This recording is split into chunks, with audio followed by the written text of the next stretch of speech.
All right, on this episode of Wing Nights, we've got another special guest joining us. We'll dive into several different topics as always, and we got a full crew back and no one off the bench. So we kept Jade out of this one. We thought it was probably for the best. A little too hot of takes last time, but yeah, I'm Austin, and of course we got the regular crew here. So Tate, you're rocking a new hat for the show. This is a interesting style choice today.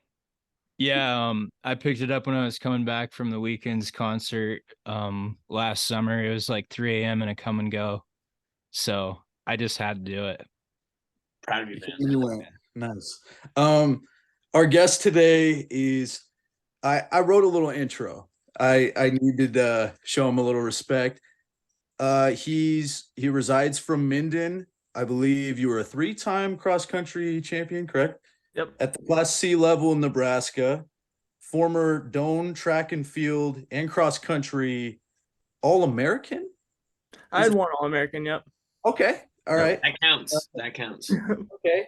And you won some in track and field too. I can't keep track. We have Aidan Wheelock on today. Yeah.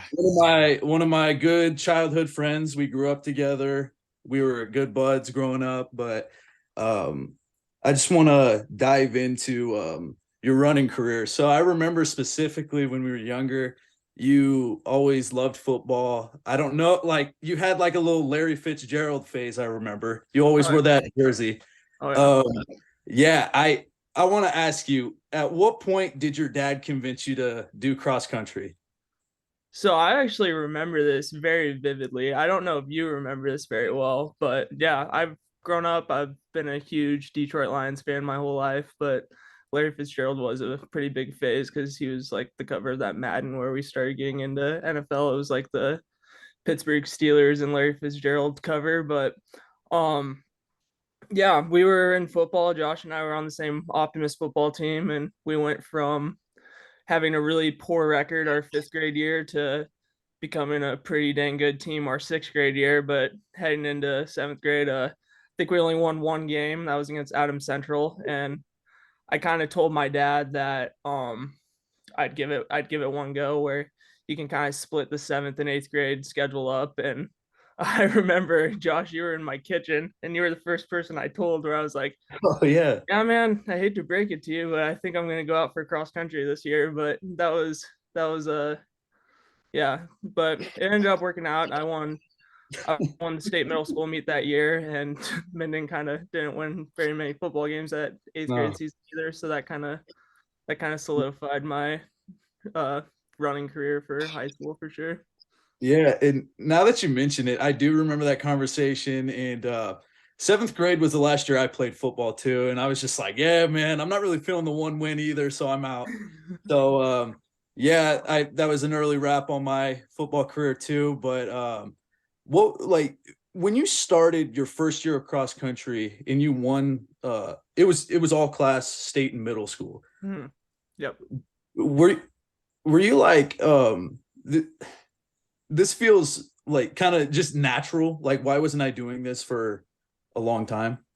Yeah, it was kind of weird because you go into it. There was this kid from Hastings. I'm kind of blanking on what his name was, but he'd used to beat me all the time, but I'd beat everyone else. And so I didn't really come in thinking I was great because there was this kid from Hastings that was always kind of torching me. But then you get to that meet and Hastings isn't there and I end up winning it. And I thought it could be something that was pretty special going in. And then heading into the freshman season was kind of a pretty big deal because we had a really good squad that year with Leo Bardo and Inguez as our senior leader. And then we had a bunch of sophomores that were really good, and like Tyler Stengel, Colton Taylor, and all them. So we had a good squad. Ended up getting runner up by 1 or 2 points that year to Milford. So that was a fun year, and kind of having those guys around me made me want to keep staying because we had a successful season. But obviously that kind of shifted more into individual than team success because we didn't really have enough people to actually form a team my later years. But yeah. Yeah, and I've got a Josh. Can I jump in? I got a yeah, go for it. All right. So Aidan, Austin Jacobson here, Wing Nights podcast show. Just want He knows you. to clarify here. I got one question, then a follow up. So you clearly won a lot in your running career, since we're on it right now, talking about all the runs that you've done. Where is your favorite place to have won a championship, and why is it Gothenburg? Because your middle school career started there, so I figured that's probably the one that you prefer the most. That's very interesting that you actually mentioned probably my favorite course growing up in high school, because Gothenburg was great. You're kind of in that environment where they have that beautiful golf course, and you're running on dirt, you're running on all sorts of different pavements, and it's really cool. The fans can be around you the entire time. So Gothenburg was definitely probably my favorite course growing up. So it's kind of weird that you mentioned that as Fair the enough. one Well, that I liked. if you're a 'Cause that's quality what I runner, you got to said run well in when you said Gothenburg in that. middle school if you want to win. Oh, yeah. That's a great course. But obviously the one in Kearney is great, but also the most difficult. So I didn't really enjoy running there. But when it stayed, it stayed. Yeah, not to brag, but I did run cross country my senior year as well, and I passed out at the Kearney course. No big deal. I don't think you ever passed out, so clearly we're different athletes. I always put it on the line. Looks like you always left some in the tank, but it is what it is. Yeah. Yeah, and Sydney back then they were the powerhouse back then. I'm pretty sure they won state my senior year. So that was the area where they were really legit at. Oh. Running in the altitude, Austin. Yep, it's that runner's high, more ways than one for sure. Oh yeah. Yeah, man. So I also wanted to we'll get to NXTPRO in a minute. I wanted to ask you about growing up in South Dakota. So Aidan's originally from Aberdeen, South Dakota. I'm not gonna like tell Aidan's story for him because I don't know. But was it there where you met Tim Miles? That's not where I mean, obviously I was so young back then. That's where my parents met. Coach Miles was under Don Meyer, who's the all-time Division II leading winner for he has the all-time wins for Division II basketball. Before Coach K got the winning record, that was the guy he was looking to surpass, was Don Meyer. So that was kind of how I got into basketball, was him. With he was actually my babysitter growing up, which was pretty legit to have as one of the greatest coaches of all time as your babysitter. And then Tim Miles was a GA under him. So I actually got to talk to Coach Miles today, and so it's really cool to still have that connection and still be able to build off of that going into today. But that was something that was based off my family, because my dad was a GA at Northern State in Aberdeen at the same time as Coach Miles. Yep. Yeah. And you said sorry, I forgot his name. You said is it Coach Meyer, Don Meyer? Yeah, Don Meyer. Yep. Okay. He won an ESPY, right? Yes, he did. So it was shortly after he won he won the record for all-time wins. He got in a car, or he ended up getting cancer, and kind of was struggling through that, got an SP, and then also got in a car accident on one of their trips. And so he was just kind of going through a lot, but still persevering and having Northern State go through a really successful season that year. So that's what he got his SB for, because just kind of getting that record along with all the hard times that was going on around him, for sure. Right. Yeah. Yeah, I remembered hearing about that, and yeah, that he I believe he fall asleep behind the wheel, or yes. Yep. Okay. Yeah, and yeah, that's such an awesome story for him to persevere and overcome that. Yeah, it's yeah, so I can definitely see how a guy like that, a figure like that, might spark your love for the game of basketball. So this is leading up into my next question. Obviously, running comes natural to you. You love basketball. You're working with NXTPRO. What do you like when you were running consistently and obviously playing basketball too? What sport did you love more? That's a tough one. I definitely say probably basketball was probably at the forefront of my mind most of the time growing up, because you're still going through cross country and stuff, and obviously I found success with that, and I loved it, and had my dad as a coach, so it was really fun to go through that. But I mean, once you get home, very first thing I would do is I would play 2K until the end of the night. I'd watch Bucks games. I'd watch other teams play, and so it was always kind of a thing where basketball was a thing that I did in my free time, and I've always enjoyed. I mean, we've been playing 2K5s, and you and I started out with 2K5, and then I've gotten every game since then, and just kind of. It's kind of weird saying a video game kind of sparks your love for the game too, but when that's all you're kind of constantly doing is being surrounded by basketball, that's kind of where the passion grows. And so I'd say what I enjoyed doing more was definitely probably running, because that's where the success came. But for like my free time and stuff that I wanted to do outside of actually being a part of the sport or actually being active within a sport, I'd say that basketball was that, because what I enjoy with basketball is watching and providing content and stuff like that, rather than actually participating in the game. Right. Yeah, I remember our 2K battles. I always got pounded. It seems like we always grinded 2K. The one 2K matchup I want to see is between you and Tate. I've played Tate equally. Like, I roomed with Tate for about 2 years. Tate would just whoop my tail. So I would love to see you guys play someday. I don't know if Tate, are you playing still, or did you sell your console? Yeah, I don't have a console anymore, so I don't really play. But You still whip that on the sticks right now. Yeah. I think 2K19. Oh, you're still at it. You'd probably beat me then. But I'm I actually still. I do have a question for you. Okay. So you talked about the differences between, I guess, which sports you like more. But in terms of like which sport is more difficult between basketball, cross country, I mean, you played a little bit of football, but what do you think is the, I guess, hardest sport? Between the two, I'd say that's difficult because they're so different. Cross country is definitely a thing where cross country and track is a thing where you can kind of dictate your success based off your training with just like back in the day I was running 60-mile weeks, which isn't really heard of in Class C, so kind of working your way up to try to hit those times, and obviously you have a cap. So I was also in a year of cross country and track where the times in Class C and B were slower than the typical years for state champions, so I kind of entered at the right time. So I was able to kind of train my way up to that position.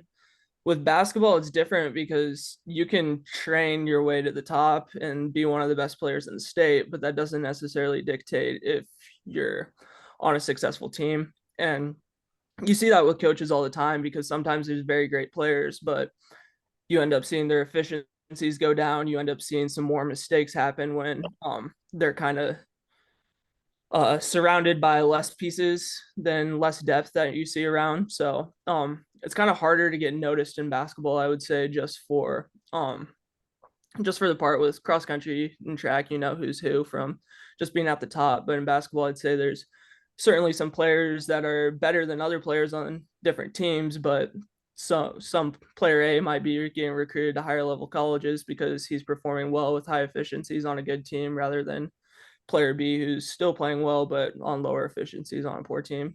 So, gotcha. No. Yeah, that was one thing, and I know Josh been chomping at the bit to try to get to the NXTPRO stuff. But Aidan, you and I are somewhat similar in just kind of like where our backgrounds kind of started, because when I started doing radio stuff, I was going to Class D and like lower level C schools and calling games. And you would watch some of these kids like come up and they're the best kid in their town. They can score, they can do all this stuff on the court, right? Or football or any of those sports, right?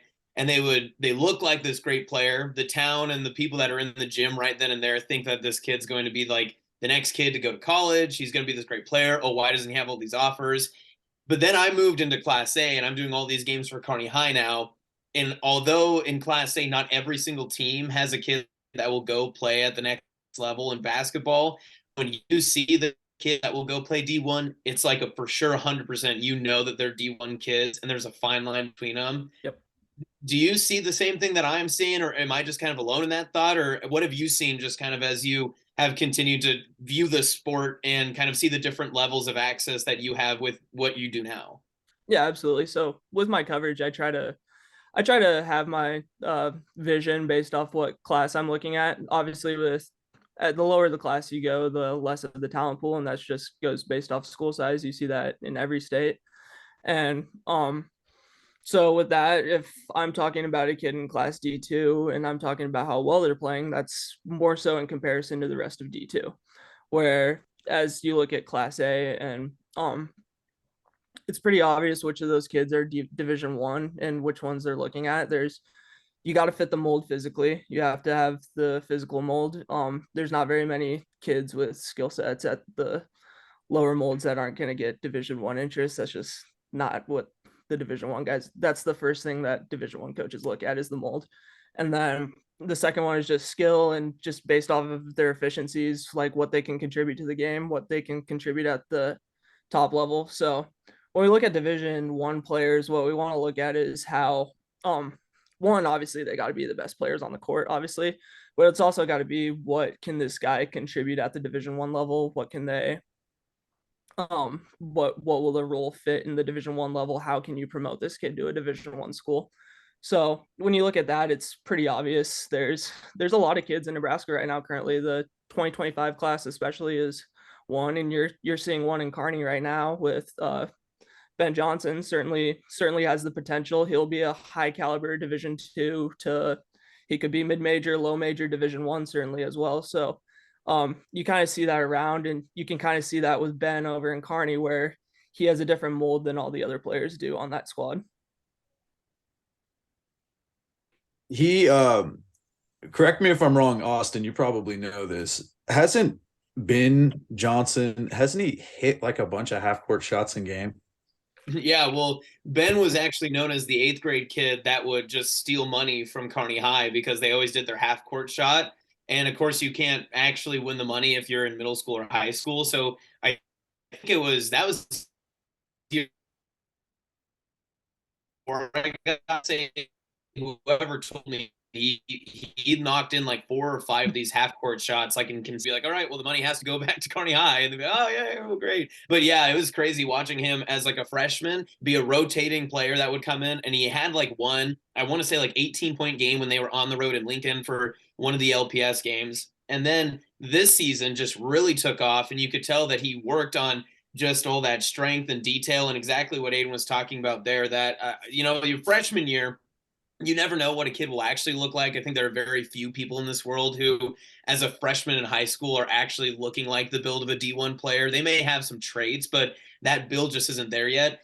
Ben grew so much, and goes to show like the hard work, the ethic you can do is one thing, but also sometimes you need a little bit of just that family genetic to help you out. He comes from an athletic family. And, at the Class A level, you need a kid like Ben, if you're Kearney High, to be able to really take over games. And he did it plenty of times and nearly had them into a state berth if they were able to get a game to go their way against Millard North at the very end of the year. But yeah, I mean, I agree with you, Aidan. I think there's 100% of times that you go into a gym, and I can say it too, just from all the games I've went from OPS schools to Lincoln Public Schools, going to the other places in the hack with Fremont and Norfolk. There's a significant difference when you walk into a gym and you know which schools are great teams and which schools have great players and which schools have both. It's a very distinct, and you know it as soon as you see the team start to line up. Yeah, and it's just a different thing with the college recruiters too. It's sometimes the kids have the mold, but they didn't necessarily have the season. So a good one. I don't know if you guys saw Ben got Dak from Lincoln Southeast just committed to Colorado yesterday. Yeah. Yeah. So he's a guy that I've been high on since the start of my career. I first watched him when the very first event I ever went to. I saw him play on a Lincoln Supreme national team. And he had Bryson Faines, Justin Bullis, who were Lincoln High's 2 big guys for when they had that massive team last year. So every time he was on the court, he was playing at the 4 position with those 2. And I think that's kind of what coaches wanted, because his junior season only had like 4 points, 4 rebounds a game. Lincoln Southeast didn't have a winning record. And then you go into senior season, he leads the team in blocks, points, rebounds, and they make the state tournament. And then he went from being a guy that has NAIA offers due to how his junior season went, and then now goes into the spring season, still only had Division II offers after the winter season, goes into spring, joins our circuit, plays very well in front of college coaches, and now he's heading to Colorado before the summer's over. So it's just kind of a lot of it's situational too. So you mentioned your career, and I know Josh has brought up NXTPRO, but I guess for those of you who are watching, could you explain like to the audience like what exactly you do and then the company you work for? Yeah.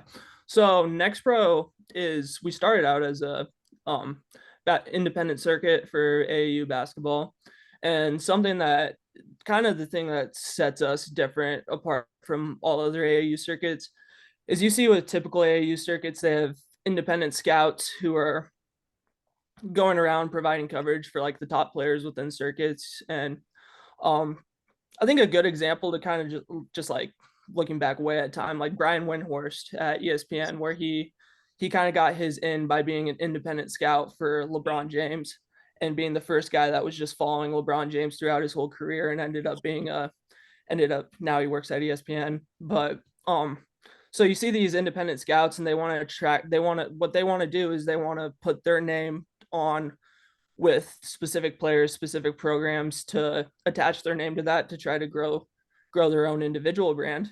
And so what we do differently with NXTPRO is we hire our own scouts to cover every single court that we have, to make sure every single game's getting covered. So you're not just covering the one game where that 5-star's on and then all the scouts are centered on that court. We're making sure that while that 5-star is still being covered, all 5 other courts are still getting coverage as well, because there's kids with 5 other courts, there's going to be other kids playing well as well. So just as a making sure that we player, provide coverage for everyone. Yeah. so as a player, it's you almost want to play for what you guys are doing because you know you're going to get consistent amounts of coverage, not just if you're playing. Yeah, and that's something that we've definitely gained. And with the new league, we're partnered with New Balance for the Pro 16 circuit now, which we provide media for. We run the tournaments. We still run the Pro 16 league. It's still NXTPRO, but with that, we're still doing the same system where we provide coverage for everyone, but then the talent level is so much higher than it was year one because we have so many 5-stars. With the sponsored teams, we've went out and kind of recruited based off of the players they have to get into our circuit. And then so what you see with a lot of circuits, like with Under Armour, with Adidas, with Nike. So Nike has the EYBL, which everyone knows, and then they have the lower level, which is the EYCL, and then there's the same thing for Under Armour and Adidas. They just have like a second tier. So what ours is the Pro 16s are sponsored teams, and then the NXT is our teams that come in trying to earn a sponsorship. So with that, what you see with other programs is you're kind of getting sponsorships based off of what your program is, who your program is.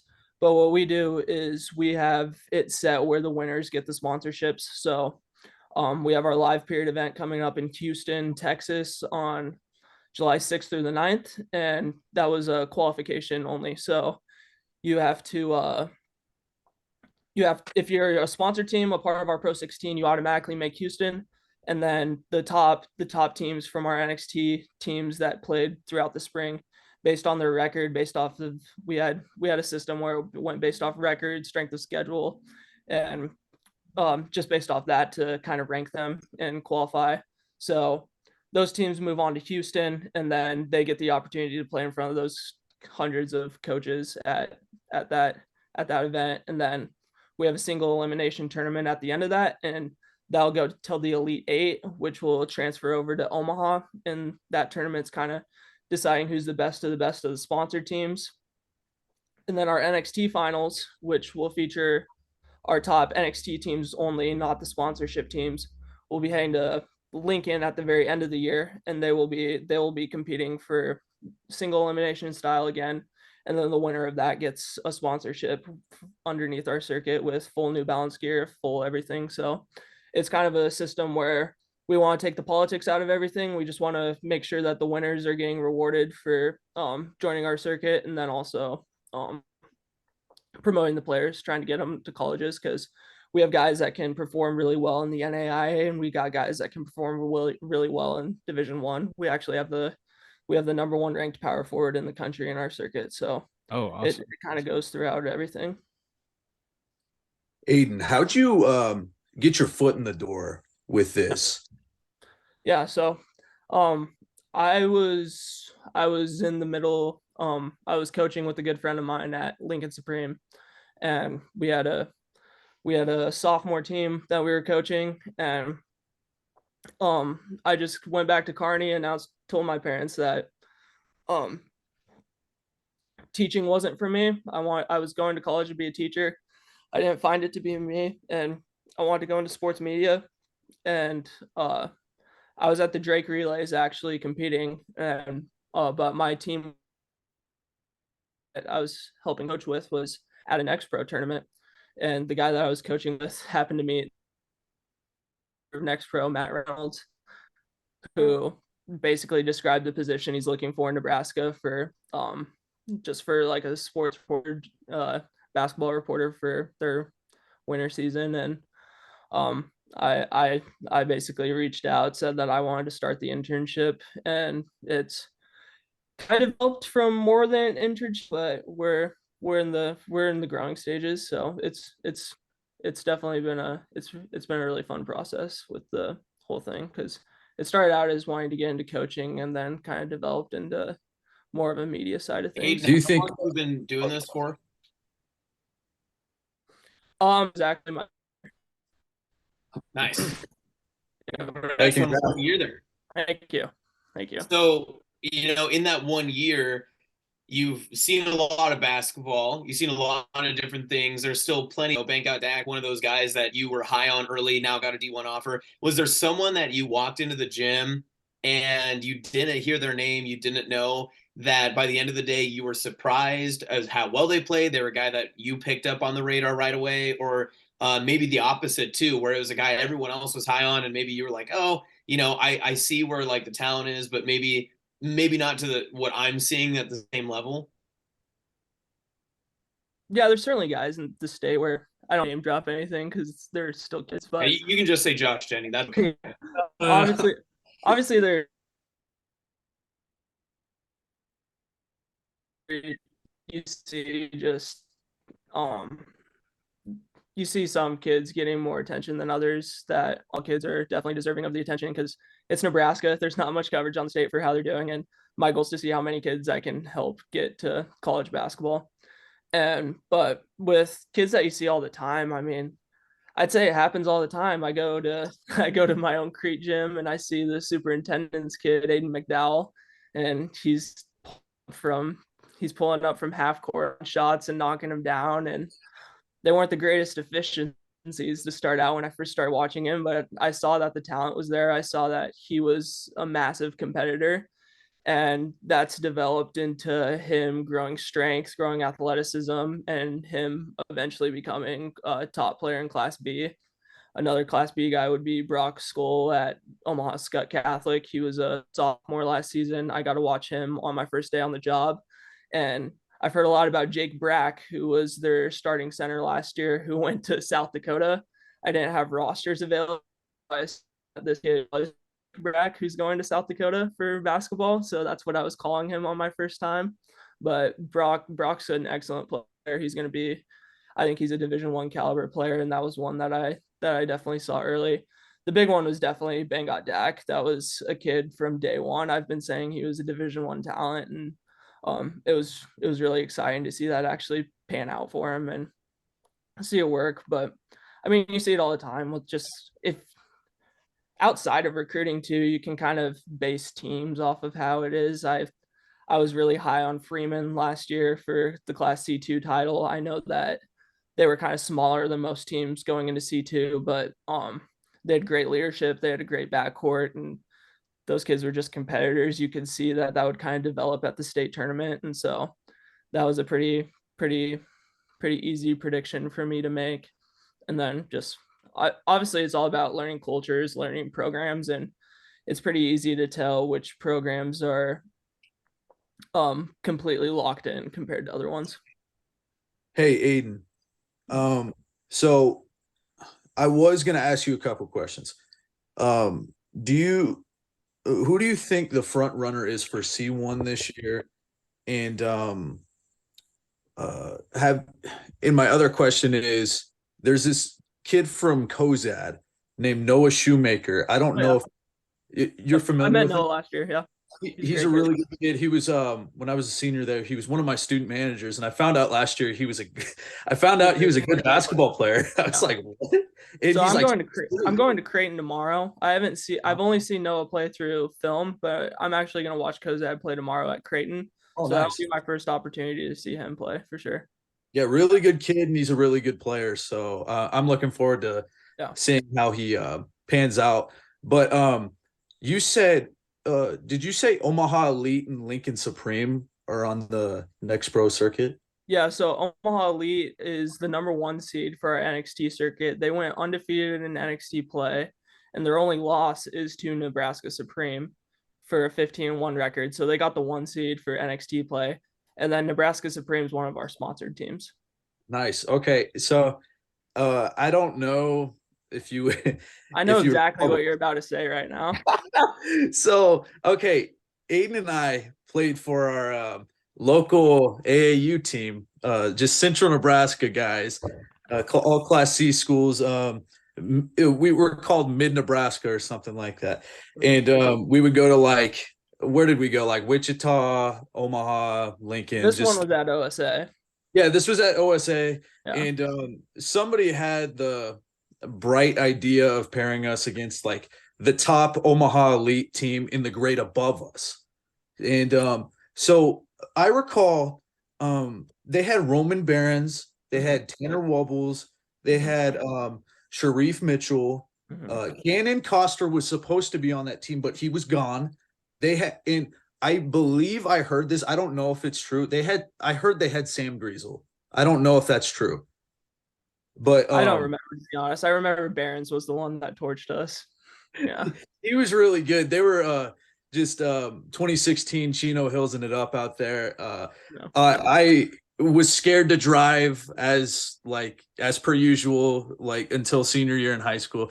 So I was just pulling up from deep. I think I got a few to go, and I was happy about that. But the final score was 99 to 20 something.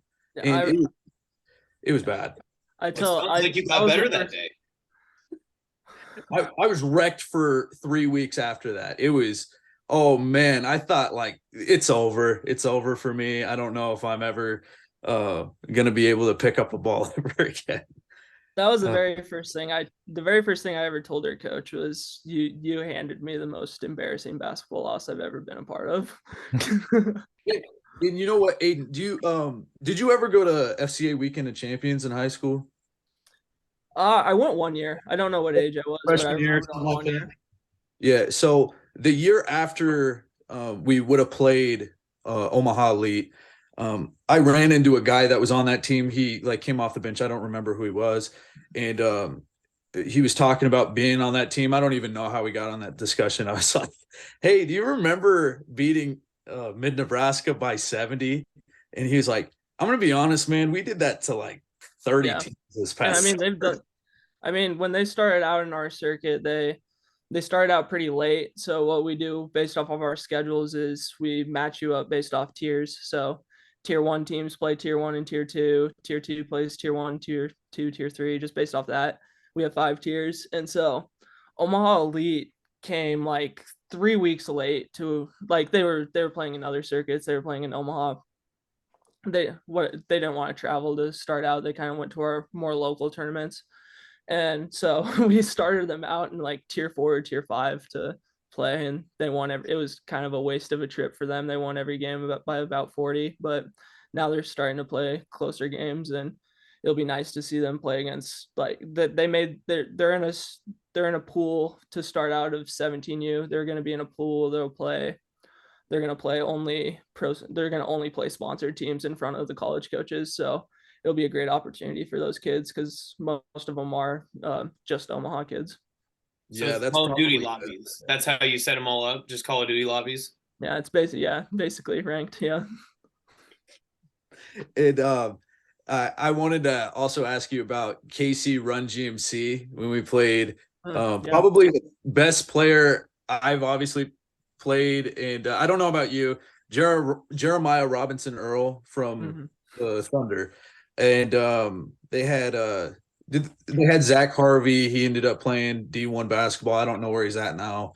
Do you recall there being any other D1 players on that team, or do you have any idea? I'm not sure. They're not a part of our circuit, but they were a part of some NXTPRO tournaments last year. They had a player named Parker Fredrickson who out of Bixby, Oklahoma. He just recently committed to Wake Forest. He was down to Nebraska, Wake Forest, and Notre Dame. And he originally committed to Notre Dame, but ended up leaving. But Parker was actually a NXTPRO kid from KC Run GMC that he hopefully I'm interested to follow Wake Forest next year because the backcourt's looking like it's going to be him and Hunter Salas out of Millard North. Oh yeah, So that'll be a fun crew to watch. But when we played them, I have no idea. I just remember that was a blur. It was really confusing why they thought it was a good idea to come to a Mr. Basketball tournament. Yeah. Different. I think they were part of the Under Armour circuit at that time too. So yeah, I think they still are today. Oh, gotcha. Okay. Yep. So yeah, that was really confusing. I think Bull played on the team that was in the grade above or something like that. Yeah, they had some good players. It was a crazy time. I think Grady Dick. Yeah. Oh, he played on Run GMC too. Okay. He was on their national championship team. Wow. That is insane. Lottery pick. And we also, when we were in Wichita, I remember Bronny. Did you ever go watch Bronny James? When he was like a fourth grader, yeah. Yeah. Yeah. Yeah, that was crazy. He had bodyguards everywhere, and it was pretty cool. He was so little. Yeah, that was insane. I never got to go there, but they held that tournament at like a YMCA, something like that. So yeah, we actually hosted a tournament there this year. Oh, really? Yeah, that was always so fun to play there. And what do you think on the topic of Bronny? What do you think his ceiling is?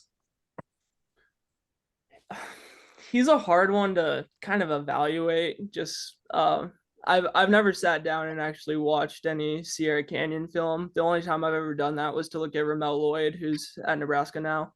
So I was kind of more focused on him when I looked at their film. But with him, you see the fact, like his athleticism is at another level for a guard of his position. His strength is at another level for a guard of his position.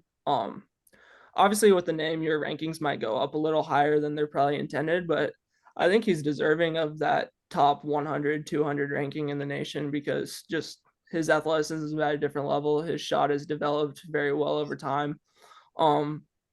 He's going to make the NBA. It's hard to determine how he'll be in the NBA just because he's a little shorter. I think Bryce, the second one? I think it looks like he's the one that's kind of developing more physically, but he'll be an NBA player. I don't know. I can't really predict how he'll be in the NBA currently. Just got to see his USC season for sure first. He's got some great players around him at USC. Yeah, that's gonna be fun to watch him. Do you think if he was a few notches lower than the player he is, he could still make the NBA off his name alone? It'll be interesting to see how that draft goes, just because there's gonna be someone that bites on him just because they think they're gonna get LeBron on the team. So I think the name definitely helps, but I mean, I don't think his name is the only thing that's getting him to the point to where he is, because you see stuff with Marcus Jordan too. Marcus was a UCF player. Some people say that was based off of his name, but he was still a good basketball player, but obviously never reached the caliber of Michael Jordan or anything like that. And he couldn't make the league because of the name. And I feel like that's kind of a bigger name than LeBron at the time to kind of make your way to the top through that. So I wouldn't say it's necessarily all through name because people are still projecting him to be a first round pick. Tate. Aidan, quick question for you. What's your what do you think your talent level is on evaluating football players, specifically quarterbacks? Not good. All right, I'm not so much of a. would you like to address the tweet from April 28th saying that Hendon Hooker will be the best quarterback in this draft? Oh, you've been scouting me. Unfortunately, that's wrong. Bryce Young, who will lead the Panthers to 13 consecutive Super Bowls. I'm a diehard Detroit Lions fan. I don't really pay attention to. Well, I you don't should really have pay said attention- Adrian Martinez then. Yeah, they do have Adrian Martinez. I've looked at. I don't really look at other teams really. I kind of just look at the Lions when I'm monitoring football, and I just see what we're building around him. He's going to have one of the best offensive lines in football. He's going to have two really good running backs. He's going to have some of the youngest and fastest receivers in the league. And I mean, obviously the talent level's there. If he never got injured, I think he would have been a late first, early second round pick. But so obviously the talent's there. He's going to have a year to heal up because Jared Goff's obviously going to be our starter next year. So I don't think it was a bad take necessarily because he's in a better position than all those quarterbacks. But I guess we'll just have to see how it pans out. Would you say the Lions should bet on themselves this season, or do you think they'll Absolutely. just get in trouble for that? I think this will be the best Detroit Lions team in my lifetime this season. Well, as long as the team doesn't keep putting in parlays on themselves, I think they should Yes. be fine. Yes, but we don't need him the first 6 weeks. But after that, Right. we'll take him. Yeah. Hey guys, I'm an NFL fan free agent right now. Who should I be looking out for to jump on the bandwagon? Pittsburgh Steelers. Not the Panthers. The Steelers had a very good free agency and draft. I will give them that. They're just a consistent organization too. And also my favorite team since first grade, so you should like them. Okay, yeah, I'll think about it. Have you guys been hearing about the Zion Williamson deal that's going on? So Aidan, my question for you, in the midst of the John Morant controversy, him pulling out the blicky on the IG live, and Zion kind of like doing his antics, how do you think what do you think about the future of the NBA? Is the NBA in good hands? It's just weird. I mean, you see scandals everywhere in the league. It's been going on since the league started, and with situations like that, it's pushed more to the forefront now that with the rise of social media and everything. So, I think the league's still in good hands. I think that there's very good management under it, and obviously the Zion stuff is all speculation right now. But with the John Morant situation, like the league's still trying to handle the situation. I'm not going to talk about my point of view on that situation, but it's definitely, I think with the bad also comes the good. There's a lot of really good role models out there. One specifically I think about is my Milwaukee Buck, Giannis. He doesn't ever really get anything. LeBron never really gets into anything. And I guess those are veteran guys, but with the youth, it's interesting. You see which players kind of enjoy the fame compared to others, but there's definitely still those mild-mannered ones. Yeah, Aidan, Wing Nights podcast, your sports reporter Austin Jacobson. You mentioned that Giannis Antetokounmpo is a very good person on Instagram Live. What do you feel about him promoting sex on his IG lives? Like the Bell one specifically. Yeah, he likes to talk about his wife on social media. But so, Aidan, as it stands right now, would you say you're pro sex or pro guns on Instagram Live? I won't answer that one. He was media. Yeah. Okay, Aidan, here's a question maybe you can't answer. We've talked about Victor Wembanyama on this podcast. Okay. So, given all the hype around him, what are your thoughts, I guess? Have you seen much film of him? Do you have any thoughts or opinions? Yeah, with him it's hard to really gauge him because the skill set's there and the height's there. Like you've never seen anything like it before with just kind of his skill set at his size and the way that he moves with his body. You don't really see that kind of guard play from his height, but the thing that kind of is that going to mold how are the Spurs going to mold him? You know, if they're going to look to kind of go on a Giannis route where they build his frame and make him more physical, I don't think he's going to be as impactful from the perimeter as people are expecting him to be.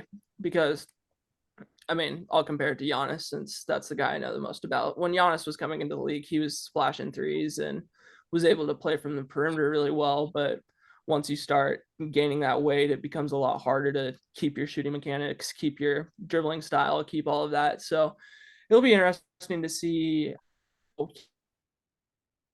fit to his body and how he keeps his skill set with that. But I'm just like everyone else where I expect a superstar talent. What do you what do you predict his stat line is going to in his first year with the Spurs?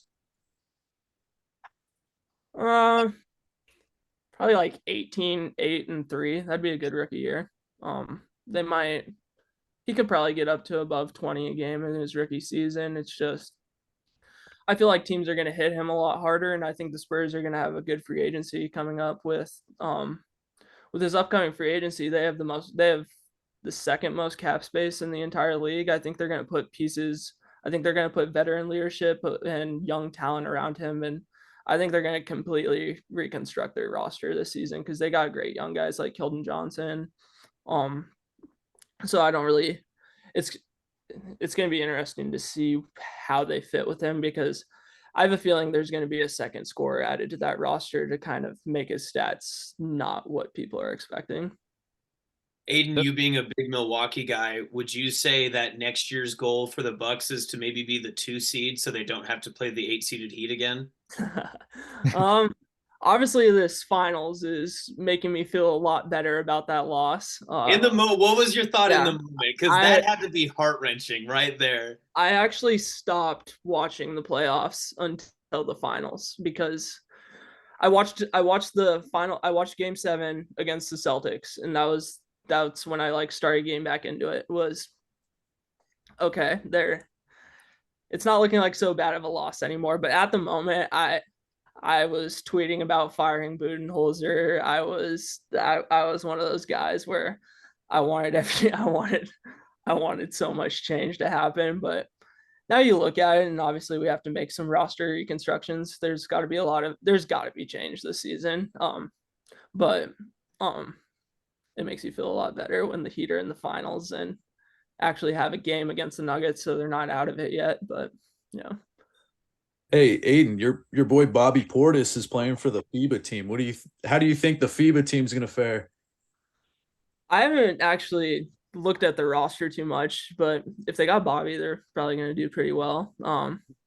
Honestly, I've with this job, I've gotten to meet multiple NBA players now, and I will say that Bobby Portis was by far the nicest one that I met, and probably the one that I could talk like the one that I kept the conversation with the most. So he's one that where he's hard not to root for just because of who he is as a person. And then but I saw like a little tweet of like 4 players that just got added, but I haven't really looked into much of FIBA. I look into the high school FIBA a lot. I like those. There's a kid out of Iowa that plays on the Mexico national team that I've been watching a lot, but I haven't paid much attention to the professional one.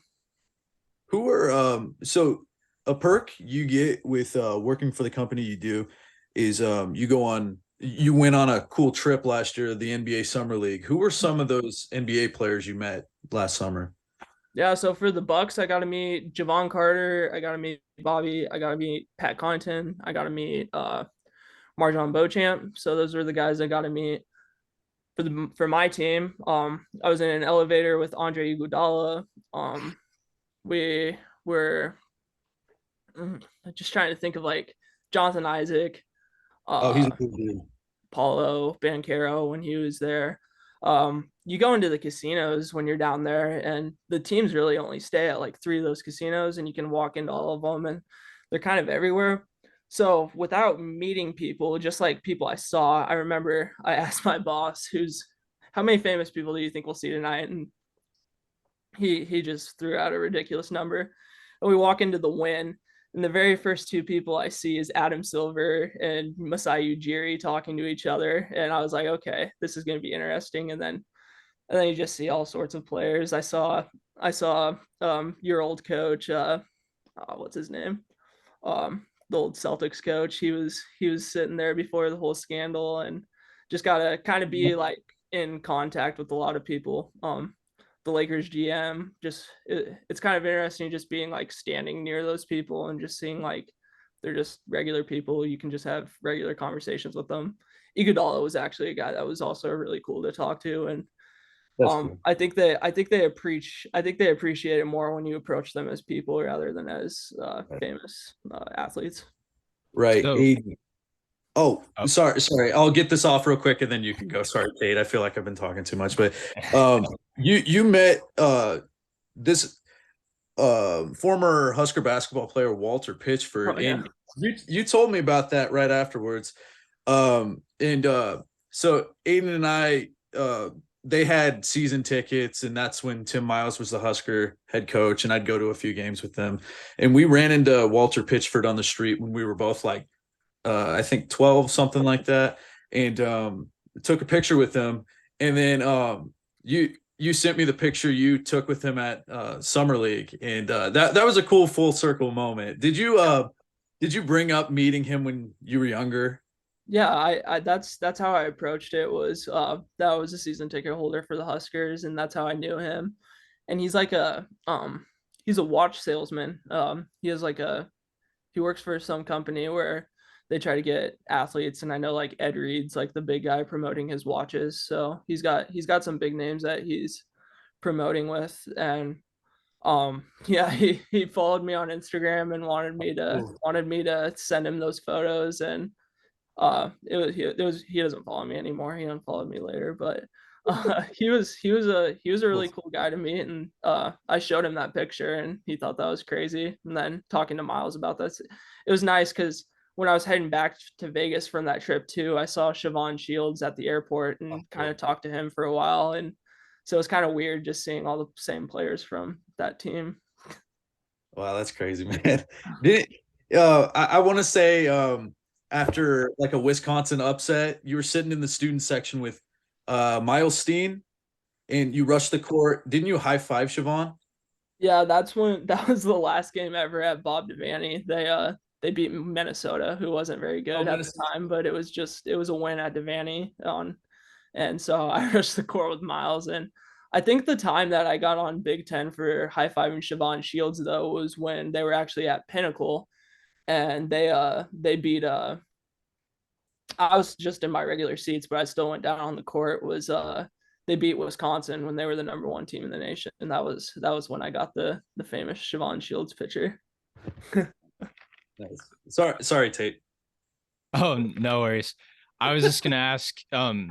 I've seen the conversation on Twitter about the NFL being scripted or the NBA being scripted. Josh and I watched a lot of the playoffs together, and every single game, his mom would talk about the script.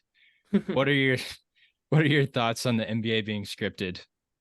I just feel like it's too hard of a thing to, like, you look at the Harlem Globetrotters and obviously that's scripted, and I just feel like it's too hard of a thing to script for players.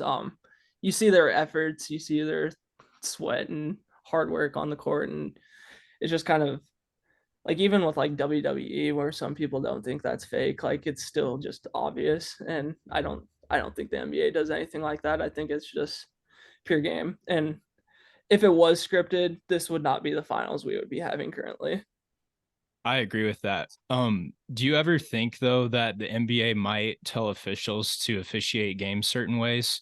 Not Oh, yeah. necessarily out of like scripting, but maybe, the Lakers didn't get calls last game in this certain area, so we need to focus on calling these fouls. I don't think they necessarily do it based off teams or anything like that. I think with the NBA they have official meetings, and I think they tell certain officials what they can improve on, what they can look out for more. And sometimes when the officials hear like what they need to work on, maybe they're a little too focused on those touch fouls or too focused on the situation that the league's trying to get them better at. So that's just human error. You see that everywhere, but I think it's more so of what the NBA is telling them to look out for, and then them just hyper focusing on it. Okay, so as a show, we can personally recommend then to Melissa Denny that the NBA is not, in fact, scripted. You won't listen to us. Aidan, I have a few more things to ask and bring up. I don't know exactly where we are time wise. You recorded a funny video of your dad reacting to the Alabama Tennessee game. It popped up on my For You page back whenever that game was. Did your dad? So your dad thought the field goal didn't go in, and the TikTok blew up. That was that was crazy. It was kind of a thing where I knew I had to post it right then because that's the only time it would go viral, is just right after the game ended. And I tagged like Tennessee, like all the hashtags were like Tennessee and Alabama, so hopefully it reached their area. And it was kind of funny reading the comments because all these fans were saying he was an Alabama fan, even though it was dark there and pitch light outside for for the carnies. But yeah, that was funny. He didn't know I posted it at the start, and then I showed him that it had like over 500,000 views, and then he thought it was pretty funny, and he'd go through and read all the comments, and I think he was enjoying his little 5 seconds of fame because he thought that the field goal was missed and that he was the only person on the planet that saw it, and it was just kind of funny to watch. And I remember seeing that, and that it was like he probably didn't even know you were recording. That was the most genuine Sean Wheelock reaction I think I've ever seen. He wasn't playing it up for the camera. It seemed like something he would have done. It was a thing where I was like on the side going like, yeah. That I thought that was funny. I needed to bring that up. And another thing I wanted to bring up was so I've showed Tate this before. When we were like freshmen in high school over Labor Day weekend, we got bored and decided to make like a little YouTube short film, and it was pretty popular in our high school. I think it has like 300 views or something like that. But we titled it Jammers. We did it with another one of our friends, but looking back at it, it's just like I don't know. I can't watch. I can't even get through the first minute of it. I don't really associate myself with that guy anymore. But my sisters know that video. Like obviously, it's a good memory, but my sisters know that's kind of an embarrassing thing to bring up. And the first time Hallie met my parents, my wife, she came over to our house, and Josie, my younger sister, thought it was a good idea to just airplay it up on the TV, and she made us sit down and watch the whole video, and that didn't really set the tone really well. So yeah, that's a great introduction. Yeah, it was it was something else, but yeah, I feel like I just needed to bring that up, and yeah, that was a good time. Oh yeah. So Aidan, since you have the insider perspective on Josh's childhood too, do you have any funny Josh stories from growing up? Probably. Oh boy. Yeah, I definitely have some. I'm just trying to think. I remember one time a big memory. So Jaron was the other guy that was always with us. I'm still connected with him. He was a college roommate of mine and fraternity member. So I'm still connected to Jaron pretty well. And we'd always go over to, there's just like this neighbor. It was Josh, Jaron was his next door neighbor. And then they had a neighbor across the street named Tyler, who I mentioned earlier. He was a cross country teammate of mine. And Tyler's mom had a daycare where we'd have a bunch of friends over. And I remember we just basically all we do growing up for some reason is whenever there was a sleepover or anything with just a big group of people, all we do is just beat the crap out of each other for fun. And we'd always go back there, and Josh would always pick on this guy named Tyson McDowell. who back in the day he wasn't He's a big boy. he wasn't the most athletic guy back then, and Josh could kind of pick on him. But now he's like he's a CrossFit big Yeah, he's a hefty guy. dude that could. But Yeah, it was kind of funny. It was kind of funny because Josh was always kind of one of the guys that he got more physical growing up than everyone else. So he could kind of be like it was him and this kid named Elijah would always be like the two bigger guys that would beat up on everyone else while we were doing that. But so he was like the guy that we tried to go for to like double team and stuff. Aidan, I apologize. I was a bully growing up. I think back to, okay, so I told Hallie this story and I told Tate. I don't know if you remember this. It's just a deep, like it's a memory that's deep to me, but I don't even know if you remember this. So we were in like library class, 7th grade. Hallie told me not to tell this story, but I'm still gonna tell it. We were in 7th grade. Aidan and I would fight like brothers, pretty much. We would like say we would insult each other really bad, and it got to a point where I believe Aidan said, "I hope you break your arms so you're out all basketball season." And then I took it a few steps further and said, "Oh yeah, well I hope you become paralyzed so you can never run again."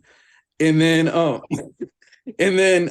our media teacher in middle school overheard me say that. And she pulled me aside and she's like, "That is not okay to say."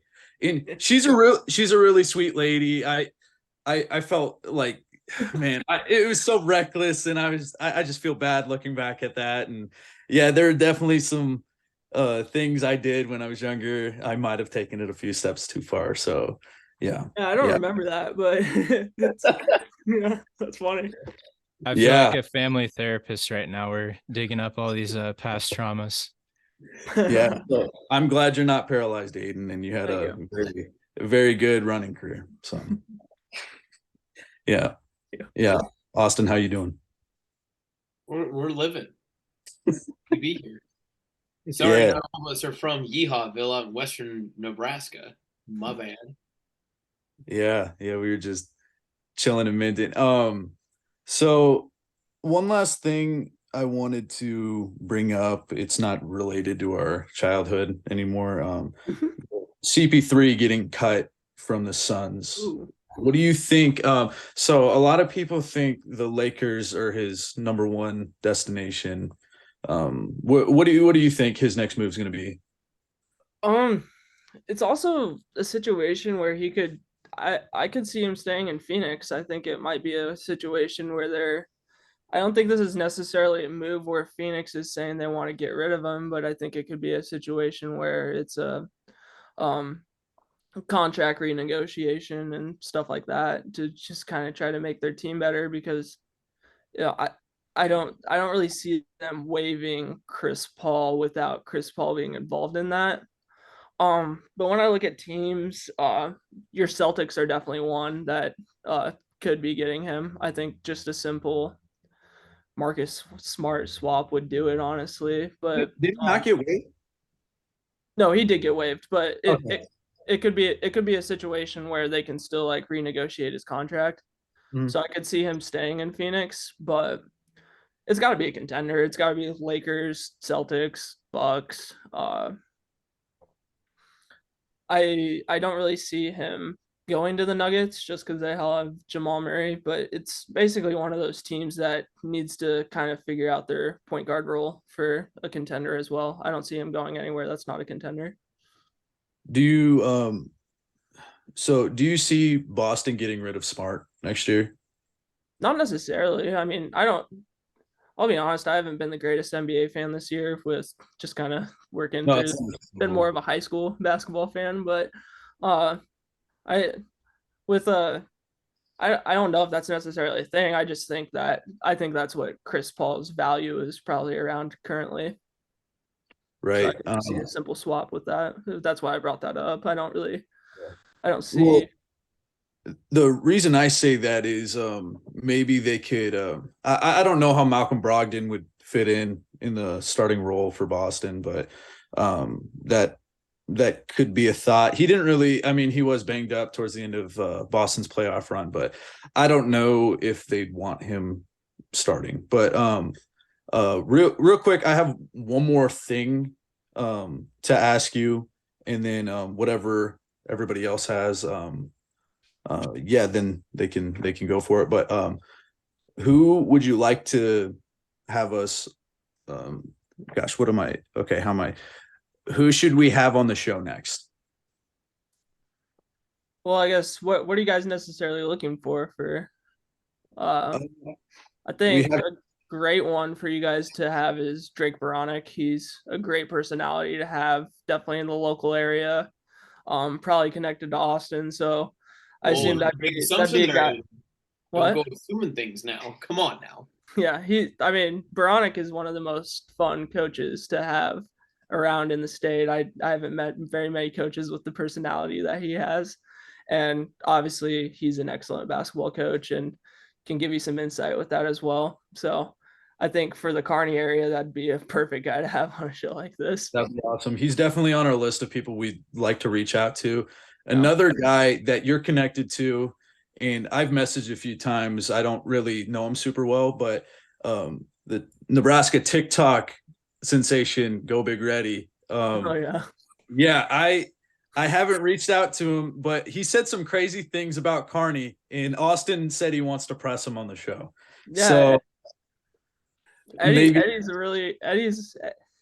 a very busy man, but he's a guy that would definitely be fun to have on the show. He's got a great mic for it too, and can that guy has more stories than probably most people I've met, and I haven't interacted with him a lot, but every single time that I have, it's been a good pleasure, and he's a really fun guy to talk to, and he's a guy that can probably keep conversations going a lot better than I am. I'm a little less outspoken than I used to be, but he's a guy that can talk your ear off. He'd be a great one to have.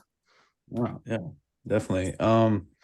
Yeah, I want to open the floor to Tate and Austin. Sorry, guys, I feel like I've been talking most of the episode. Yeah, I feel kind of selfish. Yeah, Take it away. Josh. Yeah, you should just feel so selfish right now. No, the only other question I have is it's going back to your Bucks. Okay. As a Bucks fan, what moves would you like to see from them this offseason to put them in a better spot going into the next one? Just weird. So Adrian Griffin's the guy that we just hired as our head coach, and he's so not necessarily a player movement, but what I want to see from an adjustment is I think Adrian Griffin's going to move Giannis to the 5, which I'm going to love.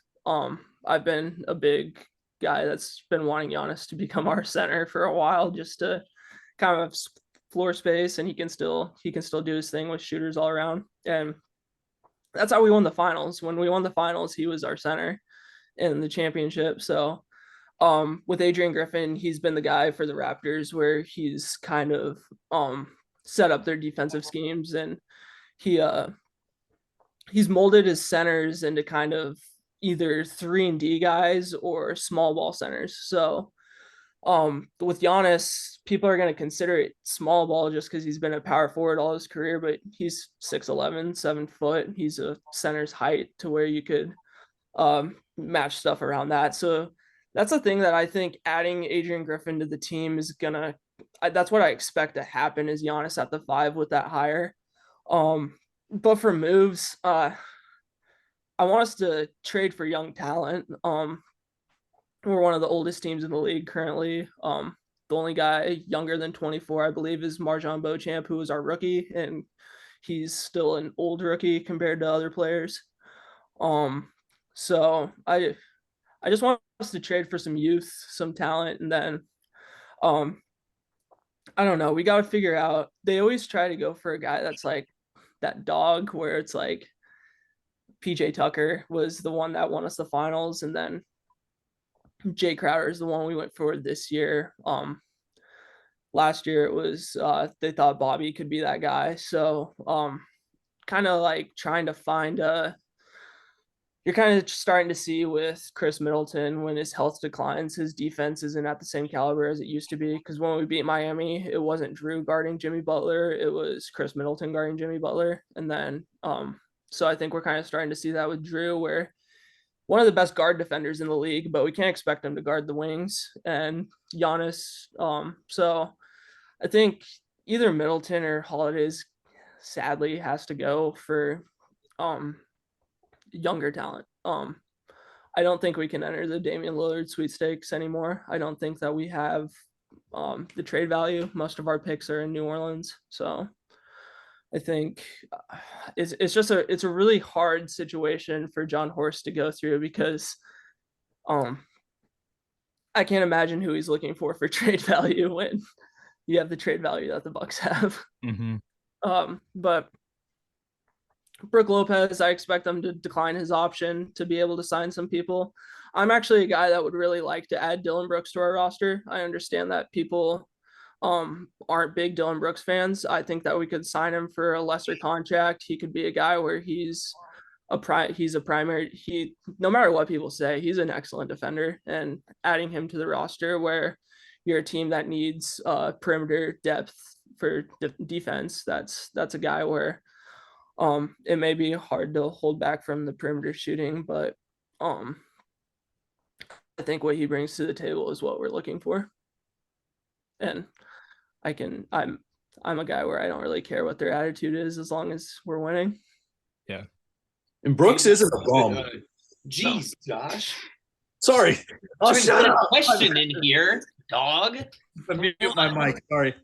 Aidan, last question from me. I'll keep it easy. Our job is pretty similar. We're on the road quite a bit. We watch a lot of sports. We got late nights, some early morning, that sort of stuff. You go to a lot of gyms. You're there quite often. Favorite or go-to concession stand food? Or if you're not a concession stand guy, what is the fast food order or pickup order of choice?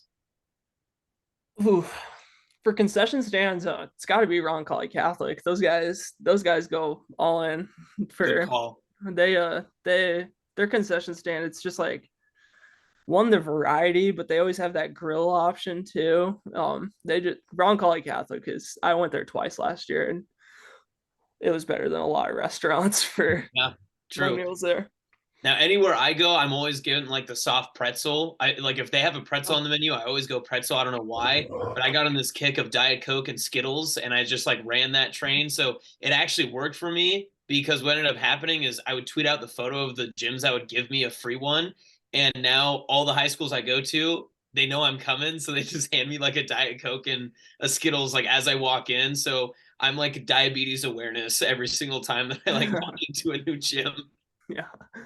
Yeah, I try to stay away from it generally. I've never really been the most healthy eater in general. I'm definitely a fast food type of guy. I'll get Jimmy John's after a lot of, I just had Jimmy John's just now, but with concessions, it's kind of hard to stray away from that one specifically. Miller North has a good one. I like Carney's. Carney's lets me get my concessions and then still be able to watch the game. There's not many places that actually have that. So yeah. It is hella expensive though. Yeah. Very expensive concessions. Yeah. So and you notice that with Class A too. Class A has significantly more expensive concession stands than Class D. I can go to Class D and I'll get a popcorn for 25 cents, and that's that's nice. So yeah. But Roncalli Catholic is not really comparable to anyone else. I got one more thing. Oh, do you? Sorry. And then I'll shut up for good. No, Josh, you're fine. You're fine. So Austin recently just ran in. Was it the week and a half? Yeah. My question is, Aidan, are you still consistently running with your busy schedule, and would you consider competing alongside here when he does it again? So my very last college track meet, I made a national in the 600 and I finished with cross country this year. Last track I got, and then my last cross country meet ended very poorly. So I've kind of retired. I haven't been riding at all. I play old man basketball Monday, Wednesday, Friday, and that's about the only physical activity I really do anymore. I definitely, once I get fully, I'm moving to Lincoln I'm moving to Lincoln in July, and hopefully I can get into like weightlifting and stuff with my girlfriend, but trying to figure some things out. But right now it's kind of I haven't been very active since I retired. Awesome. Yeah. Swing by Carney. Let's get a pump sometime. Let's go to the Y. Yeah, But I need to play some old man hoops. I know Gavin wants me on his intramural team, but we'll see. no, he normally has a good squad together. But that's all I have. Are you guys good? I am so sorry I took over this episode, but Aidan, thank you so much for coming on. You've been a great guest. Who normally closes out the show? You I don't can know. right now. This has been all you. I have the last line. You got to do the close, or at least let Tate speak. He hasn't said anything in like 20 minutes. I'm sorry, Tate. Tate, you go. No, Aidan, thanks for joining us again. This was awesome. We'd love to have you back on sometime, maybe after the high school season has started too. Just so that way we've had, I guess, fresh games to go through. But yeah, thank you for coming on. For sure. Thank you guys for having me. Shout out Seth Denny. Let's see here. Why can I not get this? Are we still rolling? Yeah, we Perfect are. close.